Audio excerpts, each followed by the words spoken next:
catatan para malaikat ketika kita sebelum ditiupkan ruh. Para ulama berselisih di sini, sebelum ditiupkan ruh dicatat atau setelah ditiupkan ruh. Kalau kita lihat versi hadis Imam Muslim, dan hadis Imam Muslim secara urutan dan pengabaran hadis itu lebih detail dibandingkan hadis Imam Bukhari. Itu dicatat sebelum ditiupkan ruh. Sebelum ditiupkan ruh sudah dicatat. Itu catatan para malaikat.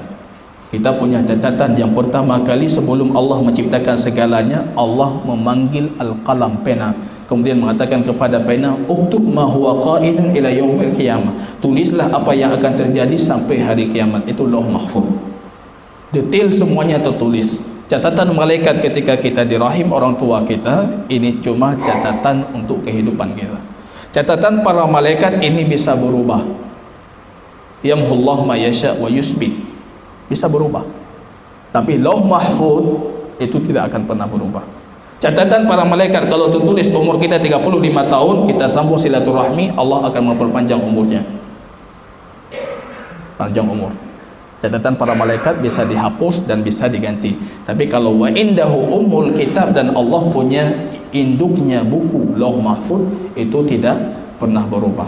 Jadi kita lihat takdir sudah Allah tahu, sudah Allah catat. Dan ini tidak memaksakan. Ini jangan kita pahami kalau Allah sudah mencatat saya ahli neraka, saya pasti akan jadi ahli neraka. Allah tahu dan Allah catat. Tapi Allah memberikan kita ikhtiar, pemilihan, dan Allah menguji kita di dunia. Ini ujian. Saya buat pendekatan seperti ini, sulit kita pahami takdir. Saya buat pendekatan, saya seorang guru, saya dosen, saya tahu mahasiswa saya. Ada 50 mahasiswa, saya tahu si A walaupun sudah ikut ujian, dia pasti tidak lulus. Saya tahu karena saya dosen. Ini anak ini kalau ikut ujian pun 3 kali ikut ujian pasti tidak lulus. Bisa tidak kalau saya langsung mengambil kesimpulan dia tidak lulus? Anda tidak perlu ikut ujian karena Anda tidak lulus. Ini orang tuanya akan datang. Ustaz, anak saya kenapa tidak lulus? Padahal dia belum ikut ujian. Padahal kita sudah tahu kalau dia ikut tetap tidak lulus. Allah punya ilmu. Allah menuliskan ilmunya di Lauh Mahfuz. Dan kita diberikan ikhtiar. Jadi jangan kita karena kalau berarti Allah sudah memaksakan saya, tidak. Allah tahu apa yang akan terjadi.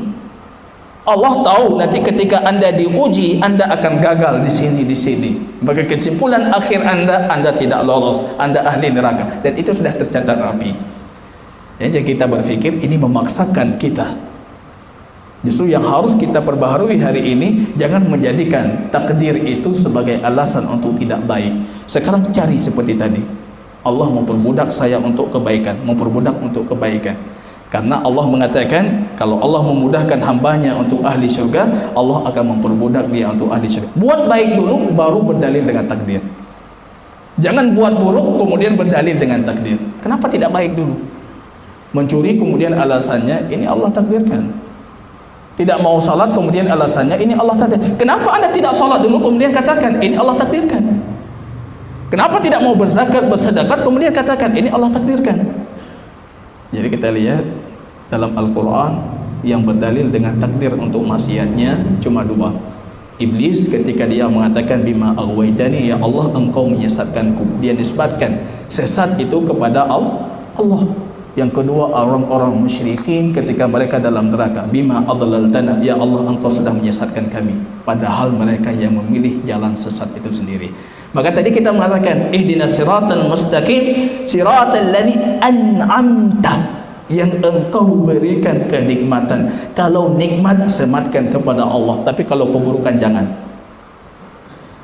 Itu adab, etika kita dengan Allah. Kalau nikmat, ya Allah alhamdulillah engkau menganurkan aku salat, menganurkan aku menghadiri kajian ini, menganurkan aku berbagai macam. Tapi ketika kita tidak salat, kita salahkan diri kita. Malu dengan kalangan jin di dalam surat jin. Baca surat jin. Un irida bihi syarrun am arada bihim rabbuhum rasyada.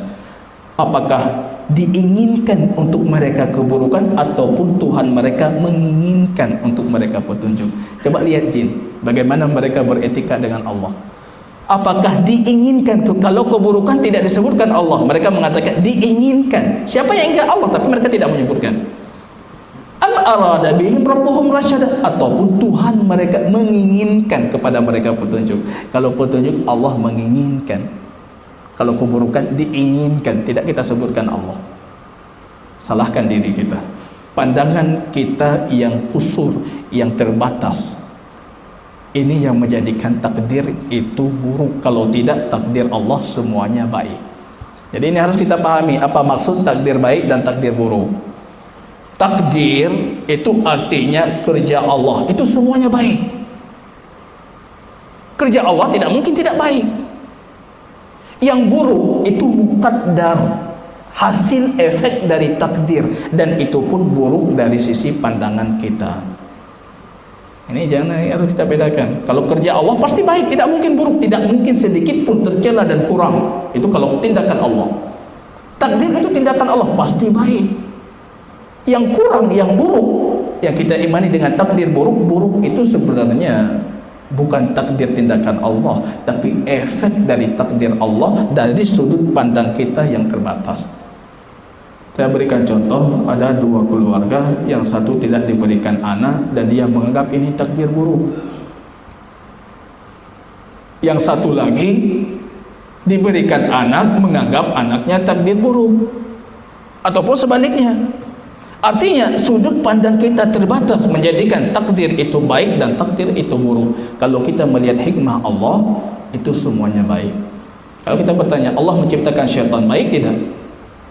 Bagi kita buruk, tapi bagi Allah dengan hikmahnya itu baik. Kalau tidak, Allah tidak akan bisa membedakan mana hamba yang mentaatinya dan mana hamba yang berbuat maksiat kepadanya. Allah menyesatkan Fir'aun, bagi Fir'aun buruk, tapi bagi kita baik. Kita punya contoh orang-orang yang sudah disesatkan.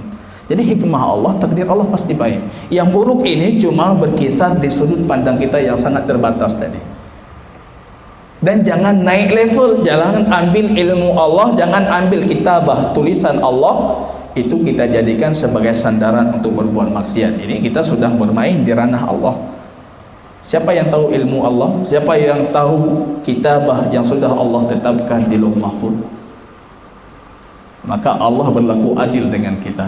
Apa berlaku adilnya? Lituqimu alaikum hujjah, supaya kalian tidak punya argumen besok ketika berhadapan dengan Allah. Allah turunkan Quran. Tidak cukup Allah turunkan Nabi menjelaskan Al-Quran. Besok di hari kiamat Allah tidak berargumen dengan perjanjian yang sudah kita buat jauh sebelum Adam diciptakan, tapi berargumen dengan Quran dan baginda Rasul. Ini ada, kenapa kalian tidak mengikuti? Rasul ada, kenapa kalian tidak mengikuti? Itu yang jadi argumen Allah. Allah tidak akan mengatakan kalian sudah berjanji dulu, kenapa kalian mengingkari? Karena itu sudah kita lupakan. Justru Allah berargumen dengan yang ada. Maka kata para ulama, ilmu Allah itu ada dua. Ada ilmu mafqud, ilmu yang hilang, itu ilmu takdir. Ada ilmu mawjud, ilmu yang ada itu ilmu syariat. Cari ilmu mawjud untuk membuktikan ilmu mafqud. Cari syariat supaya kita buktikan kalau Allah sudah menetapkan dalam takdirnya kita menjadi hamba Allah, ahli syurga. Jadi ini yang kita cari, kita amalkan supaya kita yakin Allah sedang mempermudah kita untuk menjadi ahli syurga. Jangan sibuk, itu yang kita cari. Maka seringnya Imam Ahmad ketika berbicara tentang takdir, beliau tidak akan berbicara di depan khalayak umum. Karena dia masuk di sini paham, keluar dari pintu sudah gagal paham. Ya udah kalah ilmu. Ya ustaz apa gue pegah pun. Artinya takdir ini pembahasan yang rumit, tapi kalau tahu konsepnya itu tidak rumit. Allah punya ilmu mutlak, ilmu ini Allah tetapkan di Lauh Mahfuz. Itu tahapan kedua dari takdir. Kemudian Allah punya masyiah, kehendak. Dan kita tidak mungkin kita hidup di bumi Allah kemudian kita melakukan sesuatu yang Allah tidak kehendaki, tidak mungkin. Artinya kita lebih berkuasa dibandingkan Allah. Apapun yang kita lakukan itu kehendak Allah. Kita harus pahami ada kehendak Allah syar'i, ada kehendak Allah kauni. Yang syar'i itu sesuai tuntunan Al-Quran. Allah mau tidak Abu Jahal itu muslim? Mau, secara syariat. Tapi secara kauni ketetapan Allah, Allah tidak mau. Buktinya Abu Jahal tidak muslim. Allah mau tidak Abu Bakar itu jadi hamba yang saleh? Mau secara syar'i dan mau secara kauni. Buktinya Abu Bakar jadi hamba Allah yang saleh. Ini harus kita pahami. Kalau kita tidak bisa membedakan iradah Allah, ada iradah syar'iyah, ada iradah kauniyah, maka muncul banyak ayat kita itu tidak bisa memahami. Ini ayatnya kok seperti ini, kok tiba-tiba ayat yang lain Allah mengatakan kita yang melakukan, kok tiba ayat yang lain Allah mengatakan Allah yang melakukan. Ini kita harus pahami. Ada iradah kauni, ada iradah syar'i. Itu masyiah. Tahapan keempatnya selepas masyiah itu namanya khalq. Allah menciptakan apa yang kita lakukan. Yang kita lakukan ini Allah ciptakan. Buktinya apa? Kita tidak melakukan sesuatu kecuali dua faktor. Faktor pertama keinginan, faktor kedua kemampuan. Keinginan ini berasal dari mana? Dari Allah. Kemampuan kita berasal dari mana? Dari Allah. Allah yang menciptakan. Maka Allah mengatakan dalam Al-Quran, "Walladzi khalaqakum wa ma ta'malun." Allah menciptakan kalian dan apa yang kalian lakukan. Ini kita lihat di sini sektornya, firqahnya. Ada yang condong ke syar'i tapi lupa logika nalar yang semua kita meyakini. Muncul orang-orang Jabariyah yang mengatakan semua itu cuma Allah lakukan, kita tidak punya pilihan. Salah. Muncul pemahaman yang kedua, Mu'tazilah. Mereka mengatakan Al-Qadariyah, semua yang kita lakukan itu usaha kita, tidak ada hubungan dengan Allah. Juga salah. Karena nalar logika kita mengatakan kita bisa melakukan sesuatu yang kita inginkan, ikhtiar. Saya punya ikhtiar mengangkat ini, saya angkat. Saya punya ikhtiar dan saya tidak mengangkat. Ini semua kita yakini. Tapi jangan kita lepaskan saya mengangkat dan saya tidak mengangkat ini dari masyiah Allah.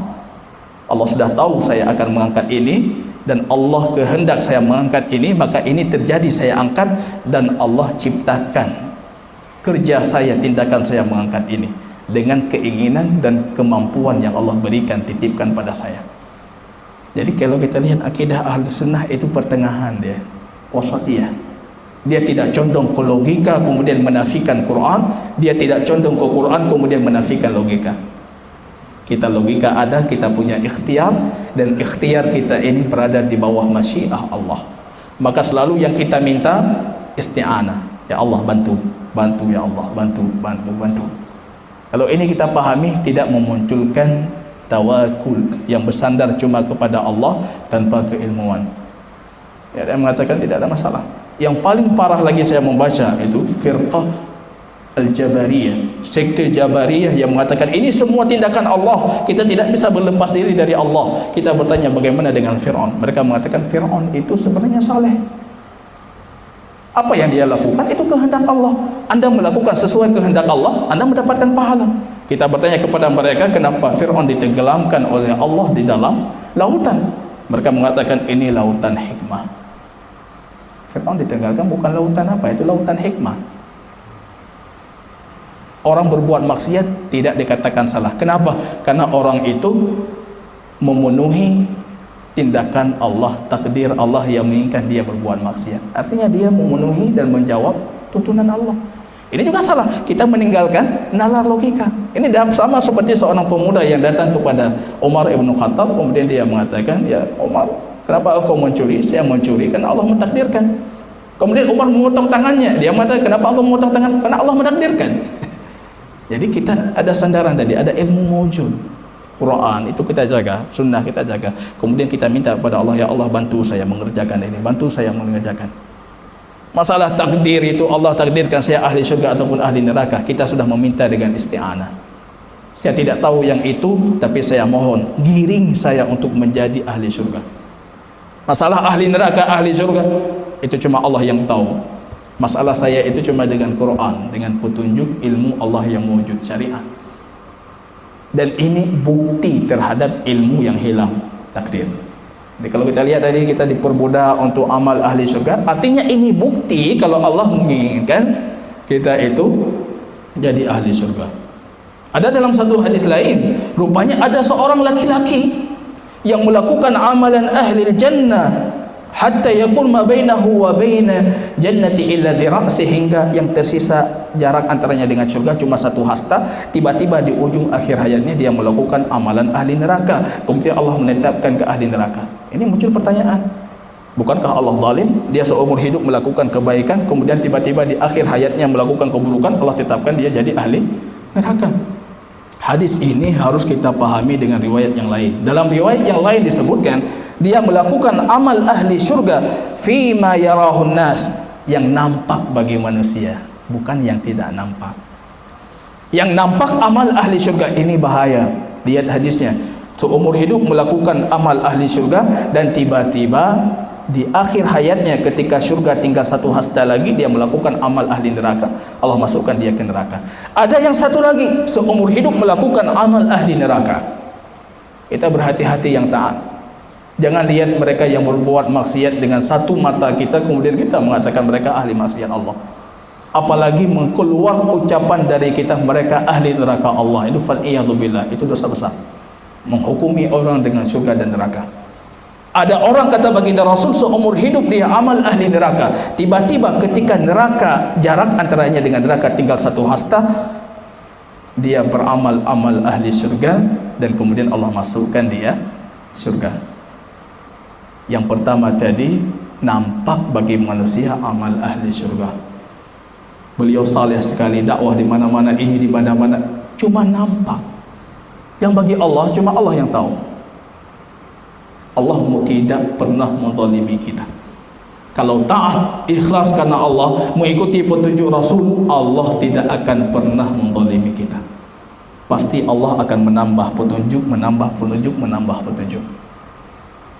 Yang bahayanya ini yang nampak saleh, kok tiba-tiba dia matinya dalam kondisi tidak saleh. Yang nampak saleh itu sebenarnya bukan kesalehan.